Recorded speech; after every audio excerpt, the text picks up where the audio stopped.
salaamaaleykum mbokk internet SENactu 44.com nuyu nañ leen comme niñ koy tàmm di defee ak yéen saa su nekk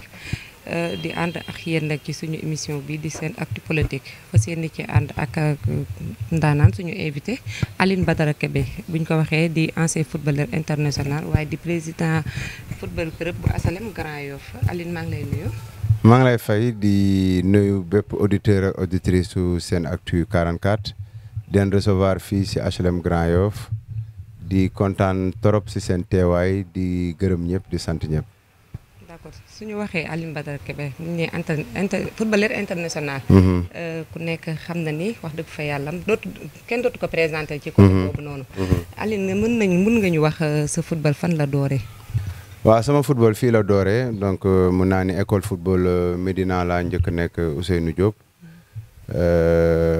jóge fa joué naa cadet douane joué naa Jaraaf joué naa Asfa joué naa fi Sénégal nekk international joué naa France Belgique Danemark Arabie Saoudite joué naa Abu Dhabi donc tourné naa un peu def naa carrière sportive ubbi centre comme ni nga ko waxee HLM Grand Yoff football club depuis 2008 mu nekk club depuis 2011 am siège am ay internat ay doomi Sénégal ils sont logés nourris blanchis c'est un club gratuit boo xamante ni kenn du fay dara donc yàlla dimbale ñu yóbbu plus de 50 jours en Europe donc ñoo nga xamante ni tey dem nañu ba jël coupe d'Afrique fii ci Sénégal muy ay ñoom Mamadou Loum Ndiaye et autres donc loolu mooy parcours sportif nekk président wu équipe bu basket bu Grand Yoff nekk président écurie Grand Yoff mbooloo muy mbër yi donc vraiment nekk un acteur de développement doomu gox bi di participer ci développement gox bi loolu mooy parcours sportif bi. d'accord macha allah loolu leer na. ba tey damay des ci centre bi ñi nga xamante ne dañuy dégg Aline Badara Kébé ak centre bi bëgg adhéré wu ku ci bëgg adhéré wu naka lay def ba dugg ci. non centre bi ay test la donc képp ku bëgg adhéré sportivement période bi championnat bi jeex na ñi ngi vacances xale yi ñibbi nañ donc am na ñu nga xamante ni dañ leen internet am na ñu nga xamante ni dañuy entraîné ñibbi seen kër yi donc test la gratuit la amul fay da ngay ñëw nga wane sa mënin bu ñu gisee ni am nga potentiel ñu jàppale la ànd ak yow ci liggéey bi même xale yi dem Europe amul fay dara centre gratuit la kenn du fay voilà test donc lañ lay defal boo réussir incha allah ñu intégré la ci club bi. léegi su ñuy jógee ci sport tey yàlla dogal nga li nga expliqué fii yëpp ak li nga def ci sport lu rëy loolu yëpp. tey nga dem soobu ci langue gi nga xam ne mooy politique. moment bii mooy actualité ci la ñuy wax. lan moo la motivé ba nga dugg ci politique. politique jaamu yàlla la politique mooy moom la yàlla yónnee Seydina Muhammad sallallahu alayhi wa sallam politique moom la yàlla yónnee. yonent yu mu yónnee yëpp muy Isa Mariam keneen ak keneen mooy politique mooy conscientiser politique mooy éveiller politique mooy jaamu yàlla ci sa prochain politique mooy wax lu baax di def lu baax di jéem lu baax politique nit ñu baax ñi ñoo ko war a def bu ma nekkee doomu Sénégal nag rawatina doomu Grand Yoff doomu Ndakaaru mes parents viennent de Saint-Louis ma liggéey ba retraité li ma war a njëkk a def mooy ñibbi ci sama réew xool lan mooy participer ci développement gox bi ma ànd ceeg ñoom moo waral il faut nga boo bëggee tey liggéey ci santé foog nga def politique boo bëggee liggéey ci développement réinsertion sociale boo bëggee liggéey ci li nga xamante ni sport bi may yëngu bu ñu bëggee am ay terrain de football am lu toll ni Ndakaaru amatul ay terrain jeunes yi amuñu ay espace vert loolu foog nga def politique parce que politicien mooy jiite président Senghor dafa politique moo tax mu nekk président Abdoulaye Wade kasaalika Abdou Diouf kasaalika Macky Sall mi di président de la République bu politique wul du nekk président ñeneen ñi politique bëgg a jiite réew mi dañuy def politique moo tax ñuy jiite donc comme politicien mooy jiite donc ñun ñi nga xamante ne ay nit de valeur la ñun ñi nga xamante ne bëgg nañ Sénégal nekk ay période faaw ñu def politique pour ëllëg ñu bokk ci ñuy jiite pour ëllëg wax ji ñuy wax ci politicien parce que léegi ku dul wax dëgg ñu ni politicien la nga kuy wax lu ñaaw ñu ni politicien nga ku ma am ndey ak ku ma amul ndey boo amee lu la metti dañ koy xeex par les idées dañ koy xeex par des performances dañ koy xeex par des actes ñun mënuñu xeex di yàq ak di taal ak di wax lu ñaaw li ñu mën mooy politique de développement wax ak askan wi jege leen te defe naa ni ci tànk yooyu lañ nekk. élection yi ñu génn gis nañu yaa ngi woon gëm sa bopp. tey yaa nekk tête de liste bokk gis-gis. lan mooy kii bi lan mooy problème. tey ji man comme li ñu may wax rek man Sénégal laa faral man bokkuma benn parti politique pour le moment. donc élection yi ñu génn dama àndoon ak la grande coalition gëm sa bopp comme ni ma fa demee woon ak samay naataango samay morom. donc ànd ak président Bougane muy sama frère ñu yàgg waxtaan. yàgg sottante xalaat mu nekk acteur de développement di un sénégalais boo xamante ni chef d'entreprise la di un sénégalais bi nga xam mi ngi participer ci développement Sénégal donc tey mu jox ma récépissé ci Grand Yoff ñu nekk tête de liste ci Grand Yoff ànd ak population bi pour jël commune bi yàlla defee mu jeex législative yi ñu digmal le président Pape Diop ñu waxtaan ci yàgg waxtaan mu jiite woon Ndakaaru jiite Sénat jiite Assemblée nationale nekk un homme d'état xam luy politique réellement gis ni ñu nekk ay ndaw mu gëm ni avenir u Sénégal ci ay ndaw yu seen loxo yu set yu mel ni ñun la bëgg ñu ànd ci liggéey bi ñu waxtaan si mu jiital nu lu toll ni département de Dakar les 19 communes du département de Dakar mënuñu woon def lu dul nangu ko ndax bu ay kilifa yu mel noonu nga xamante ni kenn déggu leen ci dara nekk nañ ci pouvoir ba opposé kenn déggu leen ci dara tey defar Dakar ndax wax dëgg yàlla li président Pape Diop def Ndakaaru Njaay ñëpp xam nañ ko donc loolu rek moo tax ñu ànd ak moom mais ba léegi ñi ngi ànd ci liggéey bi mais comme li may wax rek li ma ñor daal mooy le développement de notre pays. pourquoi Yewwi sa diggante ak waa Yewwi lan la. non Yewwi aw ma ak ñoom benn problème. non man li ma bëgg mooy Macky Sall am cohabitation à l'Assemblée nationale. man contre ma Yewwi contre ma kenn dama bëgg ñun opposition bi comme le président de la République Macky Sall comme waa Benno Bokk Yaakaar ñoom attaque lu topp leen fi dese ñu ngi jeexal dañuy dem donc balaa keneen di ñëw ndax cohabitation assemblée mën a am il faut opposition bi ku ci nekk mën a bay sa waar ndax cohabitation am Yewwi nag manifestation bi ñu bëggoon def la dernière fois le 28 man ci laa d'accordul ni ñoom bu fekkee ñoom ñi ngi leen di tooñ dañoo war a génn manifester mais tooñ nañ leen ba mënuñu manifester état nee na bu ngeen génnee ñu jàpp leen te yéen bu ngeen génnee yéen kenn du leen rey ay innocent la ñuy rey ñoom la seen bakkan di rot may leen man su ma naree génn di jaar ci ay cadavre pour accéder au pouvoir jarul may génn parce que bakkan vie bu ne vie humain pouvoir jaru ko si laa leen wax ni bàyyi leen te jël leen lépp teg si suuf ngeen déglu population bi période tabaski lañ nekk nit ñi tal nañ leneen nit ñi ngi nekk ci période d'examen xale yi war a jàngi war a def seen examen nit ñi bu manifestation di am kenn du liggéeyi banques yi dañuy tëj ñi nekk ci santé bi du ñu liggéeyi loolu àq la bu ñu demee ba yegg foofu nag si laan leen nit ki buñ la tooñee boo mënul baale da ngay fayu li nu toll mais boo demee ba nga xamante ne ay bakkan dañ ciy rot moo tax man leen jël leen seen yëf yi teg ci suuf te ñoom dañu waxoon élection du am man leen élection day am parce que bi parrainage jotee ñëpp a dem parrainage bi defar liste amee ñëpp a defari liste bu ngeen jóomee seen i liste tooñ nañ leen tooñuñu leen mais am na d'autres sénégalais qui sont là ñoo xamante ne dañoo def seen liggéey y avait ay 20 coalitions yu bokk ci jongante bi ñu recalé si 12 mu am plus de 12 coalitions y a que 8 qui se sont passés donc 8 yooyu wala 6 yooyu gënoo leen ba mu mel ne fii dafa am Yewwi rek ak Benno Bokk Yaakaar ku si nekk di dóor sa morom y a d'autres sénégalais qui sont là yu am ay valeurs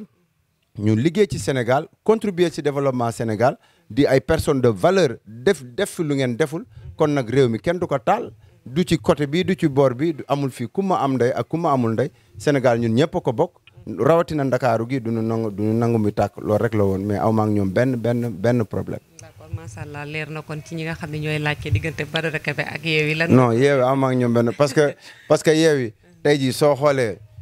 tête de liste Yewwi mooy Barthélémy Dias maire de Dakar la ba pare. munoo nekk maire de Dakar di xëccoo assemblée nationale te ñun moom ëpp ñu compétence gënuñu bëgg réew mi ñun liggéey nañ ci réew mi ñoom lu ñu liggéeyal ci réew mi ndax ñun kenn joxuñu nombal tànk te pourtant li ñu def ci réew mi ñëpp a ngi koy gis keneen ki di ministre Aliou Ndoye munoo nekk ministre nekk maire ba pare di xëccoo assemblée nationale bàyyi ñeneen ñi am compétence ñu dem def ko ñoom dafa mel ni seeni coalition yooyu amuñu sax ay yeneeni doom yoo xamante ni am nañ compétence ñu mën a tabb à l'assemblée ndax assemblée kuñ fa fal pour nga liggéeyal ñu dañ la jox suñu oto suñu essence jox la suñu passeport jox la suñu salaire koy fay salaire nag dafa war a liggéey assemblée nationale bi dañ ko war a changer 5 ans yu mujj yi ku ne xam na ni Sénégal li fi am c'est tout assemblée nationale. assemblée boo xamante ni ay député dañuy monnayer ay passeport. assemblée boo xamante ni ay député dañuy jël di ñu leen di fekk ak ay faux billets. assemblée boo xamante ni dañuy xeex à l'assemblée ay sa dàll bàyyi nga ko fekk ba ma la dóoreek ba ma la saagaak loolu du ay valeur foo xamante ni fa la ñu war a voter loi yi foo xamante ni fa la ñu war a jëlee ñoo xamante ni ñoo fa teewal askan wi 18 millions de sénégalais gënoo leen vous êtes un nombre de 200 et quelques ngeen war leen représenter ñooñu dafa war a nekk ay références ay personnes de valeur warul nekk ay saagakat ay xasekat ay liggéeykat ñoo fa war a nekk ndax ñooñu ñoo war a mën a développer Sénégal ëllëg. kon leer na yéen ñi koy laaj digganteem ak yow. non j'ai aucun problème au contraire ñoo bokk opposition bi li ñu bëgg mooy cohabitation ak waa Benno Bokk Yaakaar à l'Assemblée nationale. élection yi nga xam ne moom lañ génn muy législatif yi. résultat yi naka nga ko jàngate woon. ban kii nga si am ban jàngat nga si am. waaw man à Grand Yoff ñëpp a yaakaaroon ni man maay gagné mairie bi donc man personnellement comme loolu laa leen doon wax waa HLM Grand Yoff gi ma dëkk ma ne HLM Grand Yoff du ma fi campagne. maa ngi leen di remercier de passage ndax wax dëgg yàlla HLM Grand Yoff bii ma dëkk ci élection yi wan nañ ma seen doom laa ndax massivement macha allah ñëpp ma votel et que loolu sant naa si yàlla. maintenant nag phénomène yeewi bi kenn xamul fu mu ñu jaar parce que quand maa ngi doon tooñ sama mbokk soose yi naan leen mais yéen bu ngeen di def jàmbadoo man ngeen di gis lu ngeen di organiser mbënd bu amee man ngeen di gis inondation les sinistrés de 2012 on avait logé plus de 600 familles à l'école HLM Grand Yoff 2 semaines boobu maa ngi football Danemark ñu may ma 2 semaines ma toog fi 1 mois ak ñoom parce que maa ngi leen di ñeewantal ndax sumay njaboot lañu lépp lu am à Grand Yoff le maire de Grand Yoff l'a témoigné mu wax ne lépp lu am balaa bu ma yéexee Badara Kebe def na ko ba pare donc franchement j'ai pas compris nga ne man soose laa damay voter Ousmane Sonko wala lii wala laa non loolu la ñu war a arrêter nit ku nekk kay yewoo ci gox bi nga dëkk ak moom kooku nga war a voter béy si say wawi tànk waruñu def affaire far dañu war a xool ki gën ñu fal ko affaire localité affaire palal ki nga xamante ni ki sa alal dénk koo xam boo ko soxlaa mën ko gis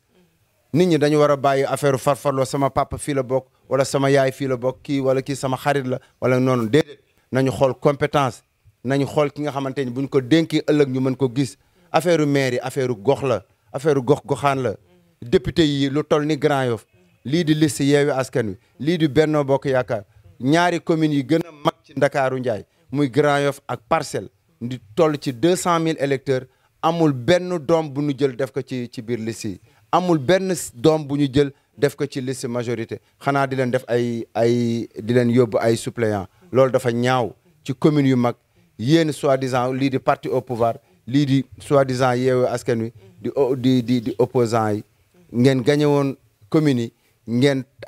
tegu leen benn doom Grand Yoff ak benn doomu Parcelles te ñaari communes yooyu ñoo ëpp électorat ci Dakar day wane ni yëguñu leen day wane ñu respecté wuñu te man de ku ma bëggul bëgguma la ku ma gëmul gëmuma la parce que mbéjub kanam borom moo koy fajal boppam il est temps que ñun Grand Yoff Parcelles et autres ñu gëm suñu bopp gëm suñu ay doom jël suñu ay doom fal leen à l'Assemblée nationale ndax ëllëg lu ñuy kaas mën a jaar ci ñoom ndax ëllëg ñoom ñu mën nu teewal foofu ndax li ñu metti ñoom ñu mën nu ko waxal ba mu mën a saafara. am nañ surprise bi ñu yëgee ne Badara Kebe toogu fi mais est-ce que du erreur bi nekkul woon ci comme li nga wax sànq ci Yewwi maanaam coalition yi. waaw ak communication bi ak communication man je pense que élection yi ma génn. c'était la première fois c'est il y a 6 mois man ba ma duggee ci politique gi yàggul. donc maa ngi ciy jàng communication bi jàllul. yëf yi fa mu war a yeggu fa. ba pare sama gars yi dañu yàgg ci politique. veille élection yi 2 jours avant dañuy wër naan population bi bu ngeen votelee gëm sa bopp Macky Sall ngeen votel ndax Bougane ci Macky Sall la bokk donc Badara Kebe Macky Sall lay jàppale donc certaines personnes n'ont pas compris et que am na ñoom bi ñuy campagne fii dañuy wax ni voté Barth donc ñun tamit au lieu ñu leeral ni boo ngeen votelee Yewwi diw ngeen di votel ñun on n'a pas fait ça parce que dañu jàppoon ni rek fair play et que politique gi jàng naa ci lu bare mooy la communication elle est très importante il faut que ngay wax nit ñi di leen leeral lu leerul seen bopp am na ñoo xamante ni duñu xamee sax sa bulletin am na ñoo xam dañuy yaakaar ni sa photo moo ciy nekk parce que ñun bi ñuy campagne da ngay campagner bulletin da ngay campagner photo ñun ñuy dugg di xool naan ana photo Badara Kebe parce que xamuñu donc franchement élection yi ñu génn jàng naa ci lu bare te incha allah population bi comme li ñuy wax rek man ak ñoom ñoo far merewuma leen da ngay dajeeg nit ñi des fois ñuy rus ñi yow la ñu yéene woon de yow la ñu yéene woon de man leen yàlla baax na c'est ma première fois gone laa fii laa bëgg doomu gox bi laa aw ma lu dul gox bi donc gox bi moo ma jaral bañ a décourager d'ailleurs législative yi ñu jëm je suis le seul parmi les 12 candidats qui étaient là je suis le seul boo xamante ni maa ngi ci liste yi ba pare non seulement maa ngi ci liste mais yamul foofu man maa jiite le département de Dakar parce que dañu jóge ci commune romb nañ foofu fi mu ne on dirige tout le département de Dakar donc doomu Grand Yoff jiite ko di doomu Ndakaaru jot na ñëpp jàppale ñu ndax assemblée nationale bële mën a am cohabitation ak waa Benno Bokk Yaakaar ndax ñu xam ne réew mi ñun ñëpp ñoo ko bokk. Grand Yoff lan nga leen di préparer. Grand Yoff li ma leen di préparer mooy dem assemblée nationale gën leen fa taxaw ndax tey quartier populaire yi ñoo gën a sonn électorat bi fii la ëppee mais les dirigeants les politiciens ne nous respectent pas moom foog na ni ñun bétail lañu rek bu ñu soxlaa ñëw bu ñu paree dem bàyyi ñu bu ñu soxlaa ñëw jox ñu ay t-shirt jox ñu dugal ñu ci ay car yab ñu yóbbu ñu jox ñu 2000 francs sandwich bu ñu paree demaat loolu nag waa Grand Yoff fi ñëw ci war a éveillé bu élection jotee élection jot ñoom ñëpp ñëw te ñoom ñëpp amul kenn ku fi yeewoo ndax képp koo xamante ni am nga as tuut li ngay njëkk a def mooy tuxu. parce que tey munoo yeewoo ci gox bi mënd mi ñu lay gis éducation bi yaa ngi si réinsertion bi yaa ngi si yaa ngi ci santé bi poste de santé yi nekk commune Grand Yoff yëpp yaa ngi équipé éducation bi njàng xale yaa ngi may bourse yaa ngi joxe ay couverture maladie universelle bu dee réinsertion bi bu dee sport bi lépp luy ASC yaa ngi am club de football yaa ngi jàppale jeunes yi mbënd bi yaa ngi jëndi moto pompe yaa ngi taxawaayu doom législative yi bés bu Grand Yoff 100% amul dinaa ne kon moom soxlawuñu seen doom te defe naa ni béy si say wewu tànk commune yëpp ñun ñoo ko jiite Grand Yoff la ba pare béy si say wewu tànk Grand Yoff 100% lañ fi bëgg ndax tey jii mënuñu ni def tête de liste ñu nekk candidat war a teewal Grand Yoff à l'Assemblée nationale dëkk ci gox bi di yeewoo ci gox bi di ànd ak gox bi bu méttee ñun la bu neexee ñun la ñuy àndandoo ñu ma fi bàyyi man mii di seen doom ji votel keneen bés bu amee dinaa ni soxlootuñ ma. ba jeexal tal laaju gis naa fi mos naa seetaan sa benn clip. nga def benn single laa ko mën a wax. léegi mën nañ la xaar ci musique bi wala da nga koy arrêté. ak lan non musique loolu passion la rek. man ku ne xam na ni footballeur laa. ku ne xam na ni man damay jàng ay xasaayit damay way man je suis un passionné de la musique. man bi ma amee 13 14 ans wàcc naa alxuraan. man yàlla dimbale na ma à l'âge de 20 ans je suis parti à la Mecque donc man je suis un passionné ay Wally Seck yooyu damay ànd ak ñoom bu mu ñëwee Paris 2016 dugg studio ñu def musique def ay affaires jeune là j'ai envie de découvrir plein de choses je pense que expérience de vie bi ma suñu borom may moo tax tey nga mën a toog war a mën a jiite wala nga mën a wax nit ñi lu dugg seen bopp parce que yàlla gis nga comme maa ngi koy joxe sànq benn exemple ak benn site bu fi ñëwoon gis nga suñu borom bu la bëggee teg fenn moo lay préparel boppam gis nga Firawna buur la woon buur gi mu nekkoon bëggul woon kenn wuutu ko ba tax ni ku judd doon góor daf lay rey ku judd doon góor rek mu rey la te boobu fàtte na ni ki koy wuutu ci biir këram lay jóge te ki koy wuutu Moussa moomu noonu jabaram moo koy gis bëgg ko yaral ko boppam bëgg ko te kooku moo koy wuutu donc je pense que doomu aadama yàlla may nañu capacité boobu du dëgg donc je pense que musique sama passion la comme art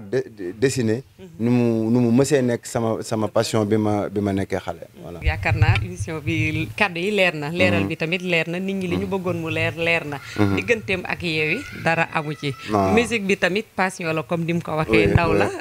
dafa toll ci rek di ko dund leeral na ko tamit lu am solo parce que nee na jàng na alxuraan ba wàcc kon donc am na si loo xam ne du ma ko wax moom leeral na ko foofu laa mun a yem Aline lan ngay tàggatoo ak ñi lay di gërëm di sant rek di wax ni ñi ngi gis professionnalisme bi ak évaluation bi di kontaan bu baax a baax macha allah si yéen di ñaanal yàlla ñëpp jàmm di wax surtout population sénégalaise ba rawatina jeunesse bi nañu fonk suñu kilifa diine yi ak suñu kilifa aada yi ndaxte fan yi ñi ngi dégg ay kàddu yu tegganewul yu ñuy jëmale suñu ay kilifa di leen dugal ci ay politicienne wala di leen dëkkal fu ñu dëkkul nañu ormal mag yi ndax ku ormalul mag rek jàppal sa waajur ci biir kër gi doo ko ormal nañu bàyyi wax yu ñaaw yi nañu bàyyi saaga yi nañu bàyyi di promouvoir loo xamante ni ñun bokk dëppoowul ak suñu ay aada dëppoowul ak suñu ay valeur parce que ñun ay sénégalais lañu Sénégal pays de la teranga la nañu ànd bokk ndey ak baay xam ni mbooloo mooy doole parti pouvoir ak opposition nag fii lañ ko fekk te fii lañ koy bàyyi mais politique jarul wax lu ñaaw wala di ko def nañu ànd ñi opposé ñii diriger am yërmande te xam ni balaa ñoom ñeneen la woon te dinañ fi jóge ñeneen ñëw di loolu maa ngi koy adressé le président de la république Macky Sall di wax ni yàlla moom la def mu njaboot na muñ na yërëm sénégalais yi ñi muy liggéeyal tamit nañu bàyyi ku ma am ndey ku ma amul ndey nañu bàyyi làqu doom di dóor doom te opposition bi tamit ñun ñëpp laay wax nañu xool suñu digganteeg suñu borom lu baax ñu ni baax na lu baaxul ñu ni baaxul ndax Sénégal lépp bonul ndax Abdoulaye Wade fii la nekkoon lépp lu mu liggéey ñun ñoo ko doon wax demal na dem bi mu fi jugee Macky Sall ñëw bi muy wàccaat ci réew mi ñëpp sénégalais yëpp dañ génn di ko teeru naan ko baal ñu dañoo juum kon sénégalais munul fal folli la mën di leen gërëm di leen sant di gërëm waa Grand Yoff bu baax a baax di gërëm sumay waajur di wax sénégalais yi rawatina waa Ndakaaru seen doom seen frère seen xarit man Alioune Badara Kébé ak ñi ma àndal ñoo jiite tête de liste la grande coalition bokk gis-gis liggéey département de Dakar di leen ci woo yéen ñëpp di leen wax ni xool leen ki ngeen di votel xool leen le type de personne bi ngeen di dénk seen bopp à l'Assemblée nationale ndax un député dafa war a am jot munoo nekk maire ba pare nekk député munoo nekk ministre ba pare nekk député cumul de fonction yooyu ñoom ñoo ko fi doon tere donc tey jii ñoom du ñu tere dara di bañ dara yeewu bëgg ko def duñ ko nangu on ne l'acceptera pas maa ngi gërëm ñëpp di sant ñëpp jërë ngeen jëf. waaw di leen jox dig daje di leen wax ni ba beneen numéro ci seen actu politique Alioune Badara Kébé lañ ci àndaloon footballeur international di président football club Grand Yoff.